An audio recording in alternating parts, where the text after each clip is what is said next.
Assalamualaikum, halo guys, balik lagi di channel Obat Gaptek. Dan kali ini saya dikirimin sebuah TWS murah dari Olight. Harganya 240 ribuan aja. Wow, murah banget. Nggak, bercanda, nanti saya kualat lagi. Ini ukurannya kecil, desainnya keren, dan untuk suaranya nanti kita coba bahas sama-sama ya. Dan ini adalah Olight T9. Untuk isi boxnya standar aja, dari mulai case-nya dengan buds yang terpisah, lalu sebuah kabel charging Type-C, buku manual dan produk certification, dan ini nggak ada ear tips-nya ya, karena di sini jenisnya earphone standar. Warnanya hanya ada satu jenis aja, tapi seriusan ini keren banget warnanya. Istilahnya ini midnight blue ya, jadi tampilannya biru dengan aksen chrome kayak gini, yang kalian bisa lihat sendiri, ini enak banget untuk dilihatnya. Di depannya ada satu LED indikator baterai aja, jadi agak susah untuk tahu sisa baterainya. Lalu di bagian bawahnya ada slot charging USB Type-C. Sayangnya mewahnya ini nggak ngelanjut ke buds-nya, karena aksen biru chrome-nya tuh hanya dikasih sedikit aja di bagian atas buds-nya, dan sisanya dia pakai biru glossy biasa, yang memang nggak kelihatan murahan sih, karena finishingnya juga rapih ya, tapi juga nggak kelihatan mewah, jadi ya biasa aja lah ya untuk si desain buds-nya. Komennya pakai touch, dan yang saya suka di sini kita udah bisa atur volume dari TWS-nya, jadi bagus ya. Dan untuk mikrofonnya, dia ada di bagian bawahnya ini, yang kualitasnya enaknya kita langsung cek aja lah ya. Untuk kualitas suara mic dari T9 ini sebetulnya karakter suaranya udah cukup oke ya, karena di sini bassnya masih kerasa walaupun tipis-tipis, tapi sayangnya masih kurang jernih dan banyak distorsinya, jadi masih kedengar kayak robot gitu ya.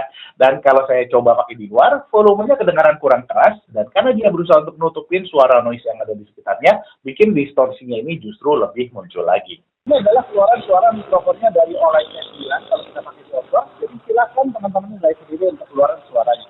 Untuk daya tahan baterainya ini masih kegolong kecil, buds-nya bisa tahan sekitaran 4 jam aja, ditambah case-nya sekitaran 16 jam, jadi totalnya bisa tahan sampai 20 jam. Nah, untuk koneksinya, ini baru pertama kali ya saya nemuin TWS yang pakai Bluetooth 5.3, walaupun upgrade-nya sih saya cek di websitenya Bluetooth, ini minor banget upgrade-nya, tapi ya keren aja sih ya, pakai Bluetooth yang paling anyar, yang memang baru di-launch sekitaran bulan Juli 2021 kemarin. Apakah ngaruh ke delay-nya? Kayaknya masih banyak faktor lain ketimbang hanya ngelihat Bluetooth-nya aja ya. Jadi yang dari yang saya coba, ini delay-nya masih aman lah buat nonton YouTube, Netflix, atau game non first person shooter. Sedangkan kalau FPS kayaknya masih jauh ya.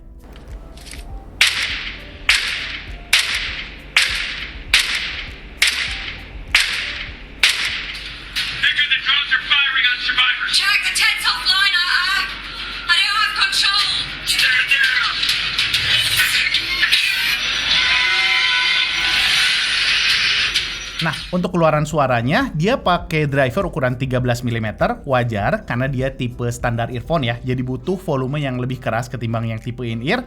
Sedangkan untuk tuningnya ada di balance mengarah ke bright, karena di sini rumbling sub bassnya ini sebetulnya masih kedenger ya, punch-nya juga cukup bagus, hanya masih sedikit lebih senyap aja sih ketimbang mid dan treble-nya. Walaupun positifnya yang saya rasain, ini untuk ukuran TWS 200 ribuan, suaranya jadi kedengar lepas dan nggak kedengar mendemnya ya. Yang bikin suara vokal dan instrumennya jadi bisa lebih detail dengan tipikal suara vokal yang tipis ya, jadi nggak terlalu kerasa tebal. Sedangkan untuk treble-nya, di sini crispy-nya kerasa banget, hanya buat saya pribadi ini masih terlalu tajam kedengarnya ya.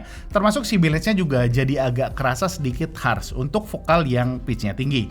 Untuk volumenya kegolong standar, karena di pemakaian normal saya biasa pakai di 70-80%-an, bahkan di beberapa lagu saya masih harus push di 100%. Lalu untuk imaging-nya ini cukup oke, masih bisa bedain lah untuk arah kanan atau kiri, walaupun kalau untuk tinggi rendahnya di sini masih agak siwer ya, masih agak susah untuk bedainnya. Dan untuk stagingnya walaupun layernya kerasa, tapi kedengarnya nggak terlalu luas. Jadi feel-nya lebih ke 2D daripada yang 3D ya. Jadi kesimpulannya buat penggunaannya, TWS ini tuh bakal lebih cocok buat kalian yang pakainya sambil ngantor atau sambil belajar, terutama yang masih harus bisa dengerin suara dari luar ya, kalau tiba-tiba ada yang manggil gitu. Sedangkan untuk suaranya sendiri, T9 ini bakalan lebih cocok buat kalian yang nggak terlalu suka bass yang berlebihan. So, itu dia guys ulasan dari Olight T9 ini. Makasih banyak buat teman-teman yang udah nonton dari awal sampai akhir. Mohon maaf kalau ada kekurangan. Gini out. Assalamualaikum warahmatullahi wabarakatuh.